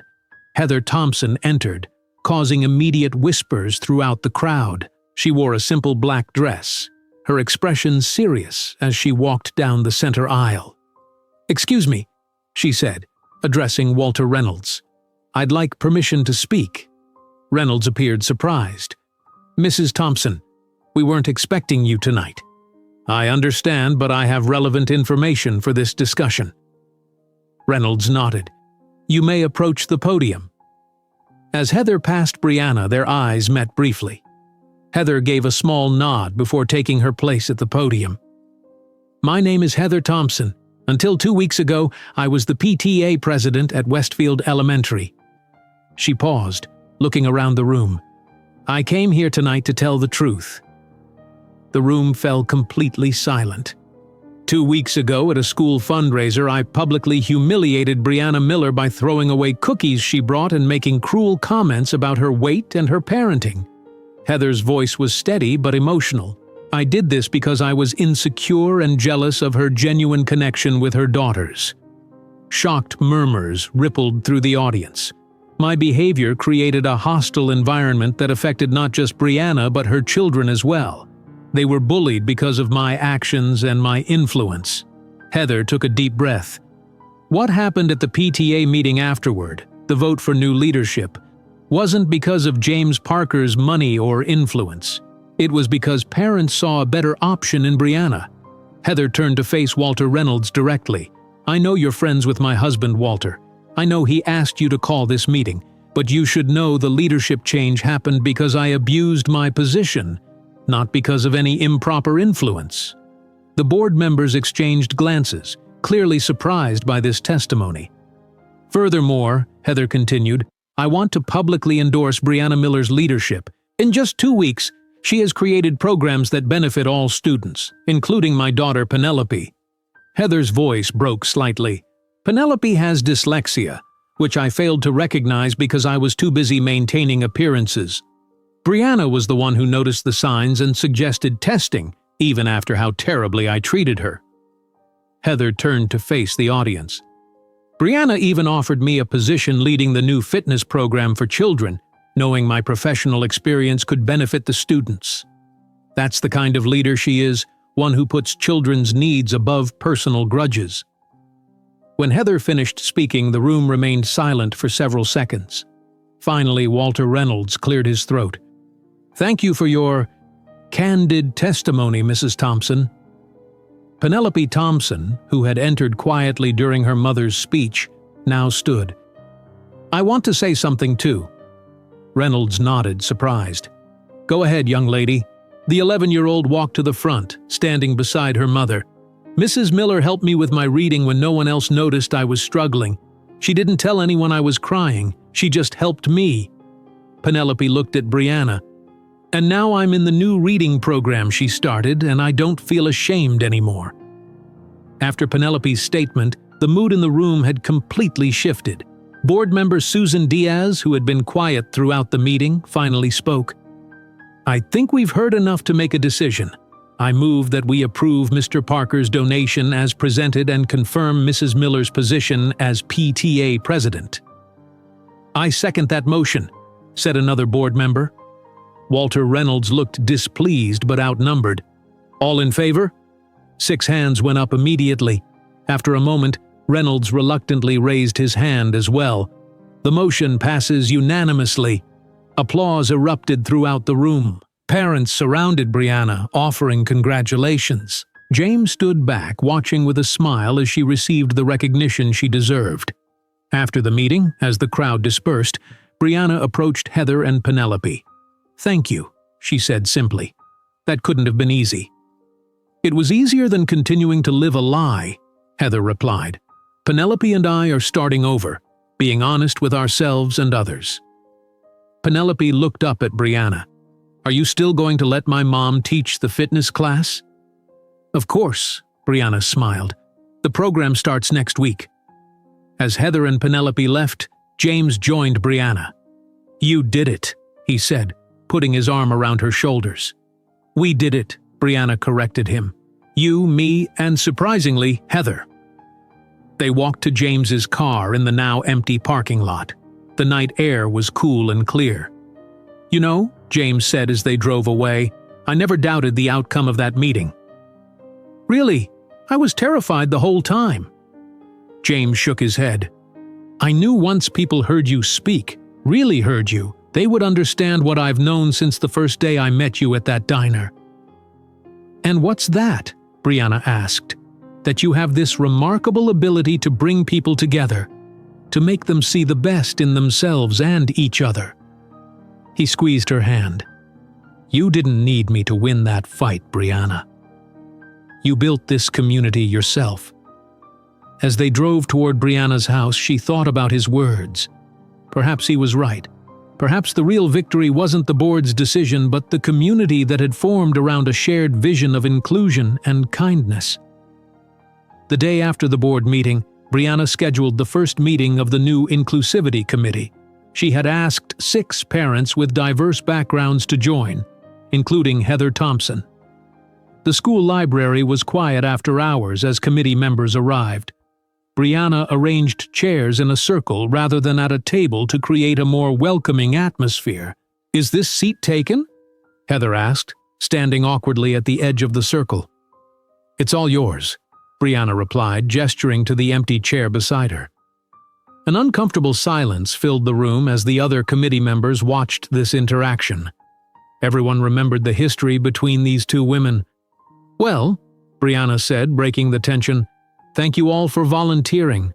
Our job is to create programs that make every student feel welcome and included at Westfield Elementary." Maria Gonzalez raised her hand. "I'm happy to be here, but I'm still surprised by certain committee members." Her eyes darted to Heather. Heather straightened her shoulders. "I understand your concern. My past behavior was inexcusable, but I'm here to help make things right." "Words are easy," Sam Washington said. "Actions matter more. You're absolutely right, Heather nodded. That's why I've already drafted some proposals for the fitness program that accommodate children of all physical abilities and economic backgrounds. Heather passed out folders containing detailed plans. The committee members reviewed them with surprised expressions. These are actually really good, Maria admitted. The sliding scale membership fee makes sense. And I like the equipment lending library, Sam added. Not every family can afford gym clothes and proper shoes.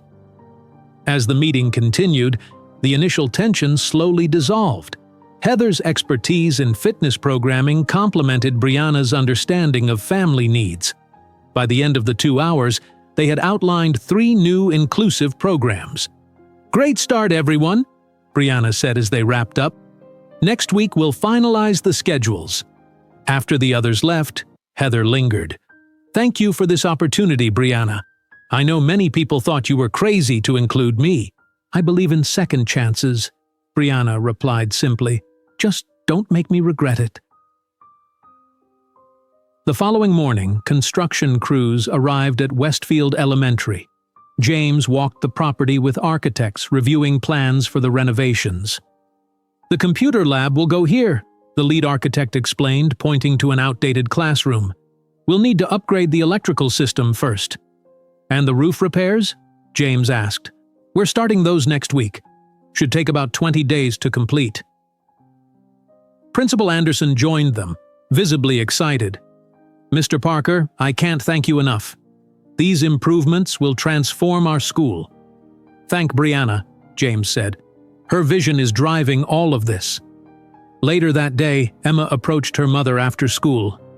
Mom, Mrs. Wilson asked if I'd help with the new peer tutoring program. She says I'm good at explaining things to younger kids. Brianna smiled. That sounds wonderful, honey. Do you want to do it? Yeah, I do, Emma said thoughtfully. I like helping, and Mrs. Wilson says it will look good on college applications someday. College, Brianna repeated softly. Yes, it absolutely will. That evening, Brianna sat at her kitchen table with her own schoolwork. She had begun her first online business course through the scholarship program. The material was challenging after being away from school for so many years, but she was determined to succeed. Sophie sat across from her with her own homework. Is your class hard, Mom? A little, Brianna admitted, but hard things are often worth doing. 2 weeks later, Heather surprised everyone by bringing valuable connections to the Inclusivity Committee. At their third meeting, she announced, I've spoken with several local businesses. Westfield Sports has agreed to donate 30 pairs of athletic shoes each semester for students who can't afford them. That's incredible, Brianna said. How did you manage that? Richard, my ex-husband, is golf partners with the owner, Heather explained. One of the few useful things to come from that marriage. The committee laughed, and Brianna noticed how different Heather seemed now, less rigid, more genuine. As April turned to May, physical changes at the school became visible. The roof no longer leaked. New computers arrived for the lab. The playground equipment was repaired and expanded to accommodate children with disabilities. Brianna's daughters thrived in this new environment. The twins, Lily and Lucy, joined the after-school science program they previously couldn't afford. Little Zoe participated in a new reading circle led by a children's author who visited weekly. One evening, James visited Brianna's house for dinner and watched her complete a business assignment afterward. How are your classes going? He asked. Really well, Brianna said, unable to hide her pride. I got an A on my first accounting exam. James smiled. I'm not surprised. You're brilliant with numbers. I've seen your household budget spreadsheets. Brianna laughed. Necessity is a powerful teacher. Speaking of teaching, James said, I saw Heather working with a group of students today in the gymnasium. She was showing remarkable patience with a boy who was struggling to follow instructions. She's different now, Brianna observed. The facade is gone. People can change when they stop pretending to be perfect. At Heather's fitness studio across town, changes were happening there too. A new sign in the window read, "Pure Power Fitness, all bodies welcome." Inside, Heather had implemented a sliding scale payment system inspired by Brianna's inclusive approach. "We've gained 15 new members this month," her manager reported. "Most say they came because of our new community outreach programs." "And how many former members have returned?" Heather asked. 7 so far. It's a start." Meanwhile, Principal Anderson gave Brianna and Heather a tour of the half-completed renovations one afternoon. "The computer lab will be ready next week," he explained, showing them the new desks and wiring, "and the library renovations start on Monday." Heather ran her hand along a new wheelchair-accessible computer station. "This is wonderful." Penelope's friend Marcus uses a wheelchair. He's never been able to use the computers before. "That was Emma's suggestion, actually," Brianna said. "She noticed Marcus having difficulty reaching the old desks." Principal Anderson smiled at both women. "If someone had told me 3 months ago that you two would be working together so effectively, I would never have believed it." As they walked the halls, they passed Penelope and Emma sitting together in the library, heads bent over books. "They're study partners now," Heather explained, seeing Brianna's surprised expression. "Penelope struggles with reading, but Emma has been helping her develop strategies." "Emma didn't tell me that," Brianna said softly. "She's a remarkable girl." Like her mother. One Monday morning in early May, Brianna arrived at school for a PTA meeting to find the gymnasium decorated with balloons and a large banner reading, "Appreciation Day." Victoria Simmons greeted her at the door. "Surprise! We wanted to thank you and Heather for everything you've done." "Me and Heather?" Brianna repeated, confused. "Yes. Your partnership has changed this school for the better." Victoria gestured around the gymnasium where dozens of parents had gathered. "Everyone sees it." Heather arrived moments later, equally surprised by the celebration. Parents who had previously avoided either woman now approached with genuine appreciation. "My son has never enjoyed school until now," one father told Brianna. "The new science program has made all the difference." "My daughter feels welcome for the first time," a mother told Heather. "Your fitness class accepts her exactly as she is." In the midst of the celebration, Brianna received a phone call from a local business owner. "Mrs. Miller? This is George Hamilton from Hamilton's Hardware. I was impressed by your management of the PTA budget when you ordered supplies for the school fair. Would you be interested in interviewing for an office manager position at our store? It offers benefits and flexible hours." Yes, I would be very interested," Brianna replied, stunned by the unexpected opportunity. After the appreciation event, Principal Anderson had more good news. The first phase of renovations will be completed next week. We're planning a ribbon-cutting ceremony for the new computer lab. As PTA president, we'd like you to do the honors, Brianna. That evening, James took Brianna and her daughters out for pizza to celebrate. "A new job offer and a ribbon-cutting ceremony," James said. "You've come a long way in a few months." "We all have," Brianna replied, watching her daughters laugh together. They seemed lighter now, less burdened by the stress that had followed them since their father left.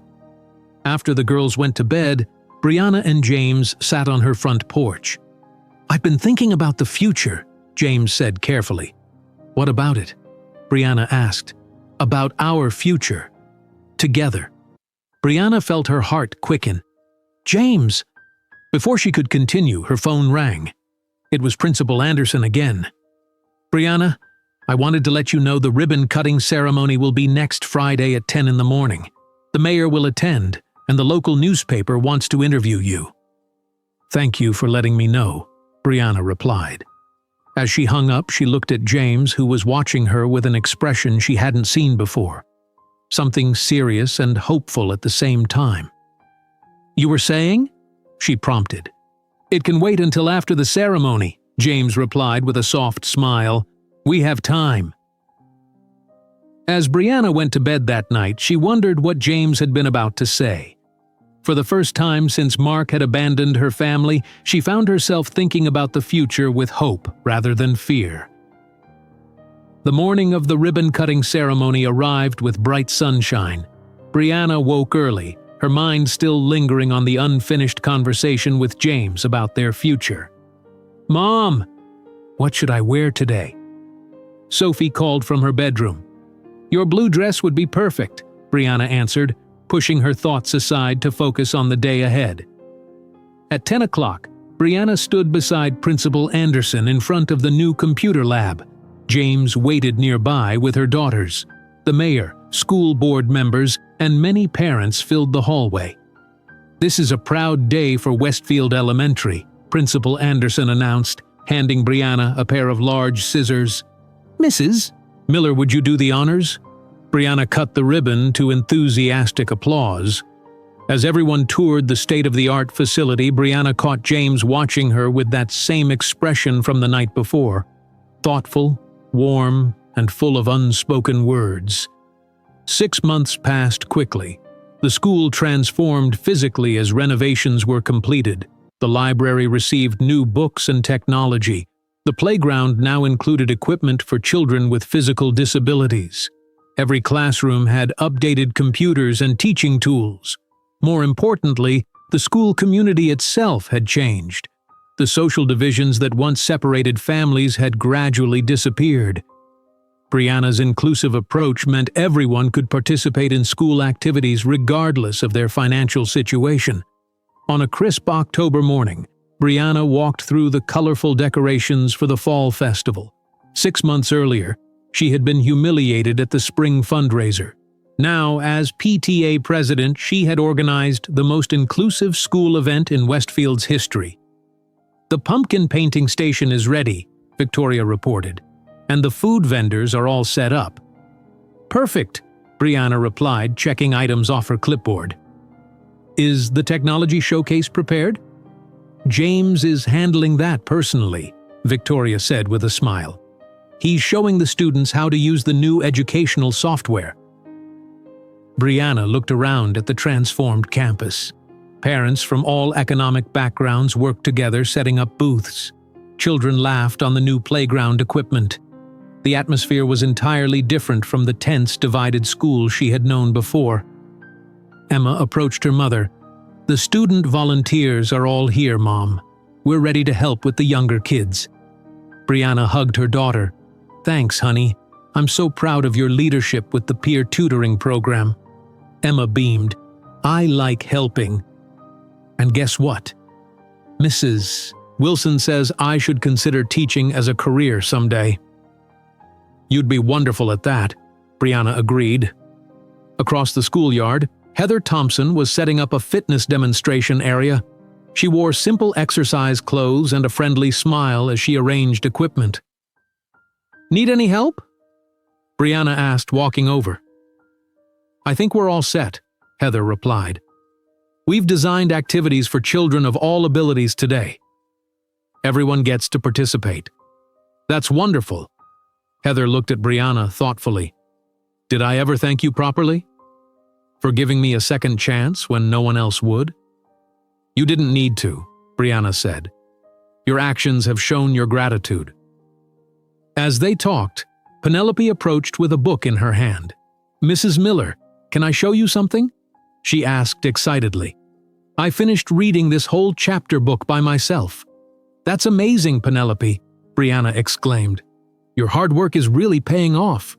Penelope nodded proudly. "The special reading program helped a lot, and Emma explains things in a way that makes sense to me." Heather watched her daughter with tears in her eyes. 6 months ago, she was hiding her reading difficulties and crying over homework. Now she's proud of her progress. "You've changed too," Brianna observed. "You're focusing on what matters. Having your husband leave and your business nearly fail will adjust your priorities," Heather said with a wry smile. "But it was worth it. Penelope and I have a real relationship now." By 11 o'clock, the fall festival was in full swing. Families filled the schoolyard, enjoying games, food, and activities. The contribution table displayed a mixture of homemade and store-bought items, all presented as equally valuable options. James had set up an impressive technology showcase in the new computer lab. Students gathered around him as he demonstrated educational software. "This program adapts to each student's learning style," he explained to interested parents. "So, children who learn differently can still succeed." Brianna watched from the doorway, feeling a surge of pride. Not just in James, but in what they had accomplished together. 6 months ago, she had been working 3 exhausting jobs and struggling to keep her head above water. Now she worked only 2 jobs, the diner in the mornings and her new full-time position as office manager at Hamilton's Hardware, which offered benefits and flexible hours. Principal Anderson found Brianna as she supervised the festival activities. "This is exactly what our school needed," he said. "Look at everyone, all backgrounds, all income levels, enjoying themselves together." "It wasn't easy," Brianna admitted. "Change never is. Which makes your accomplishment even more remarkable." Principal Anderson handed her a small plaque. "The school board asked me to present this to you today. It recognizes your exceptional service to Westfield Elementary." Brianna read the inscription, "For creating a truly inclusive community where every family belongs." "Thank you," she said, genuinely touched. "You should know," Principal Anderson added, "that 3 other elementary schools in the district have asked about your inclusive fundraising model. Westfield Elementary has become a positive example for others."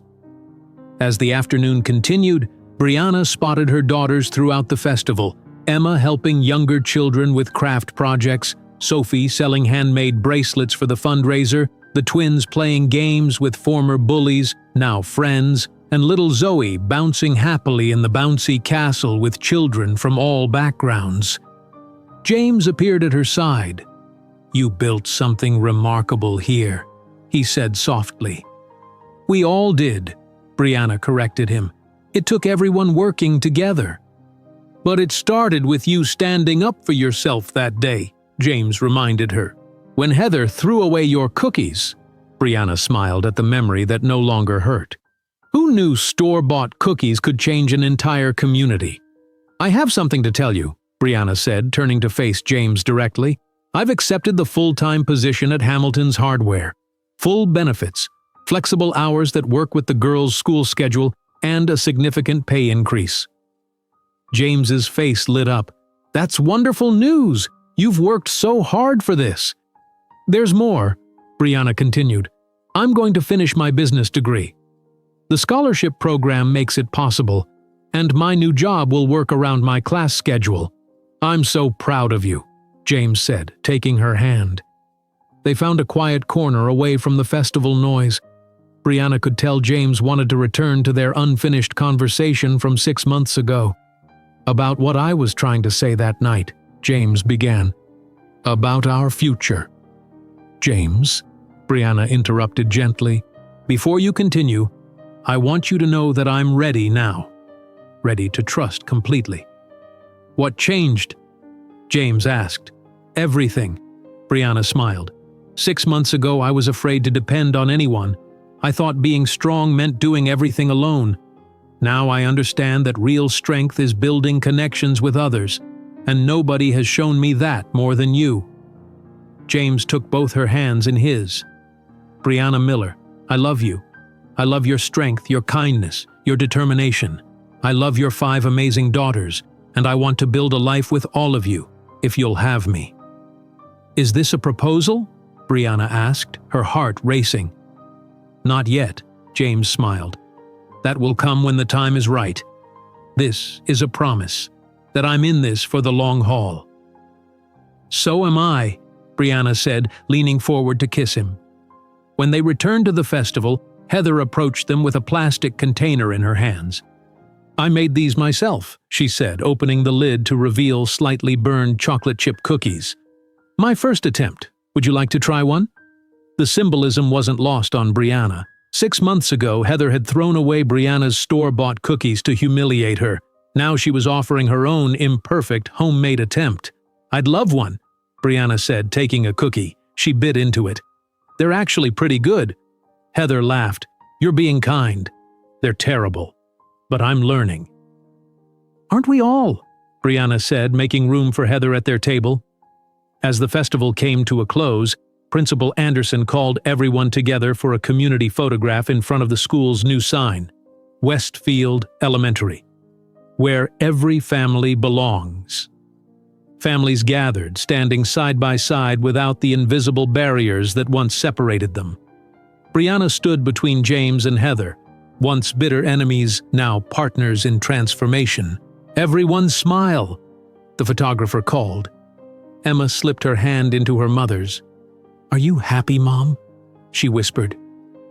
Brianna looked around at her daughters, at James, at the community they had built together. "Yes," she answered honestly. "Happier than I've been in a very long time." The camera flashed, capturing not just a group of people, but the power of what happens when kindness overcomes division, when inclusion replaces exclusion, and when a community decides that everyone belongs. If you enjoyed today's video, I'm sure you'll love the next one. Don't waste time. Just click on the screen,